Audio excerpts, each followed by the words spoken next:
Design for connection is really just identifying and recognizing that we are all innately wired to connect with one another. Through our evolutionary inheritance, if we were alone or isolated, that was a huge threat to our survival.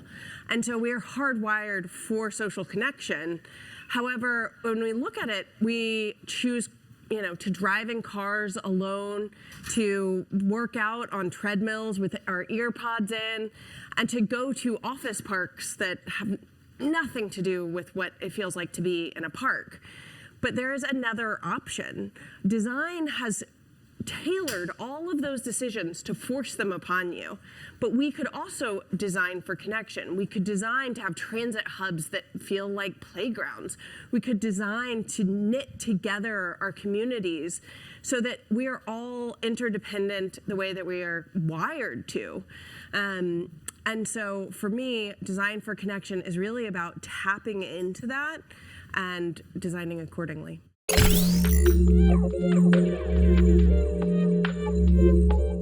Panache.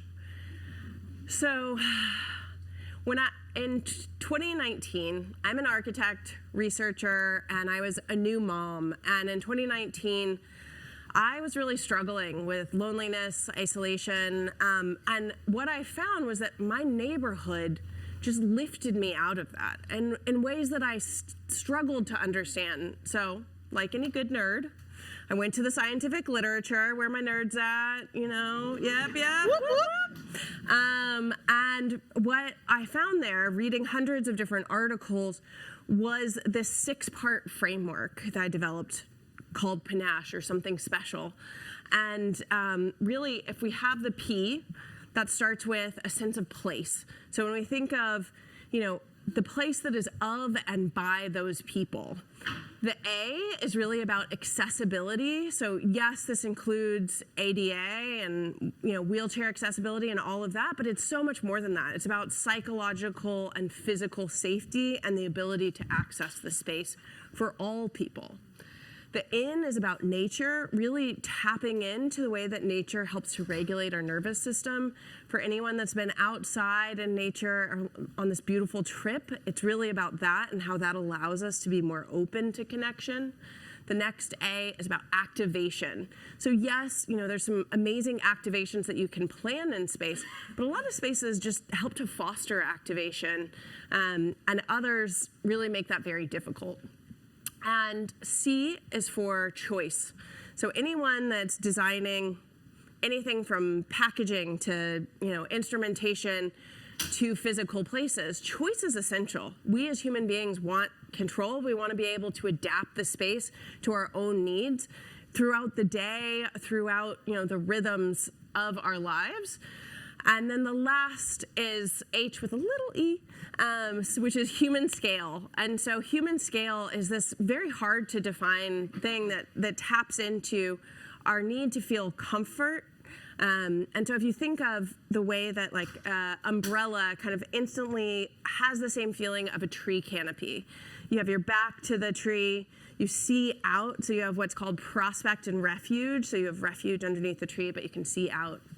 Side. So all of those together make up Panache. And whenever I think of wonderful places of Panache, I think of the Italian piazzas with all of those elements coming together. And one of our favorite activations or pastimes is really people watching. And so tapping into that, which is first looking at our felt sense of safety, and then moving into, okay, and now how do we start to build proximity with one another and ultimately opportunities to connect? So that's really tapping into our hardwiring of what helps us to feel open to connect socially with others.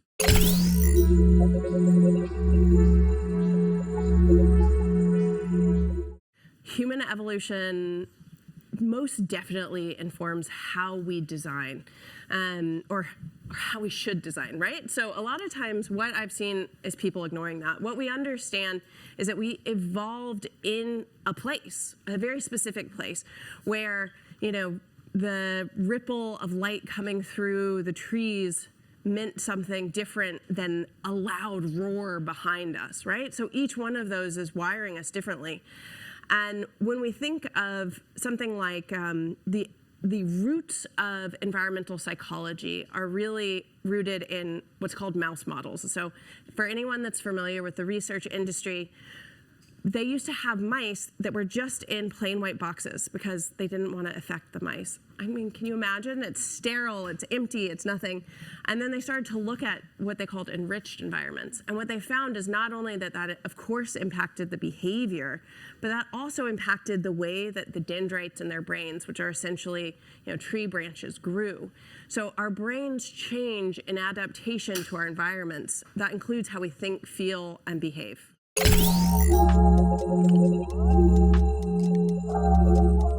Yes, the extrovert ideal is this idea. Okay, first, let's start off with, if you feel safe and comfortable, where are my introverts at? What? Oh, look at you guys. I love you. Okay, ambiverts. All right. So, for anyone that's looking around, that's about 50% of the room, right? And yet, there's this idea that the traits of extroversion, this alphaness, this, outgoingness, that is the ideal. That is synonymous with leadership, which is a total false misnomer. And research is, showing that in a million different ways. But the problem is our environments are designed for extroverts. Our environments, oftentimes, if you try to go out to eat or you try to gather with friends, there's so much stimulation. There's new TVs, there's, lots of different music playing in different areas and things going on. And that can be really overstimulating. And for a lot of people, it's not just about being forced into social connection that allows us to come together. I think that oftentimes gets misunderstood, but rather allowing safe space for all to connect.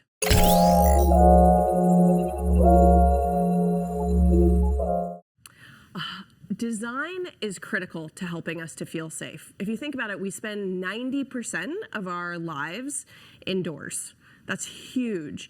And so that has an outsized impact on how overall safe we feel. And we understand when you feel safe, your nervous system's regulated, you can think creatively, you can be kinder, more generous. When you're in a fear state, you're more judgmental, you're quicker to react. And so what we want to do is understand that evolutionary inheritance and move into safety. So when we think about, again, what we see in infants, so before you've had any cultural conditioning, we see a fear aversion reaction to things that are, sharp, jagged, bright red. Of course, the color of blood, right? So this is about, something that could potentially hurt you versus curves, warmth, softness. And that shows up throughout our lives in the ways that, we react in a millisecond. So completely subconsciously to different stimuli, allowing us to calm our nervous systems or being excitatory and potentially fear-inducing.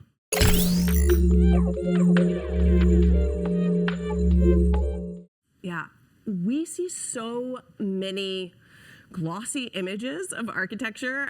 Being an architect, I have people be like, oh, Architect Magazine and these gorgeous images and this sculptural building. And, there's nothing against that. But to me, it's really about not the myopic focus on the singular object. It's a sculpture. That's a beautiful thing to do for sculpture. But in architecture, you're impacting the lives of everyone that comes in contact with, sees, and comes around your space. And what you want to do is think about the process. If we understand that design is both a noun and a verb, that means that, yes, the ultimate product is a social component and has all these social impacts. But also that process of creating the design is inherently social.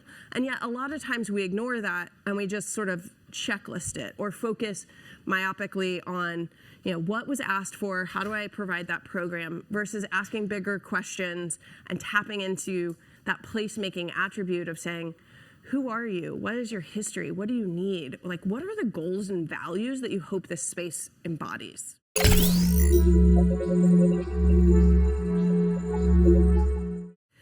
Change to me is inevitable. Impermanence is the state of our lives. And I think for a lot of us, I know myself included, that can provoke fear. I'm like, oh my gosh, my daughter's never going to be this age again. But it also is this preciousness, right? And this ability to today, tomorrow, in 5 minutes, be able to choose again. And I see you all as change makers in this world. And I think what's really exciting is that every single day and each moment, we can decide to lean into our humanity, our interdependence with one another, and to design for connection. Thank you, Erin. Thank you, guys.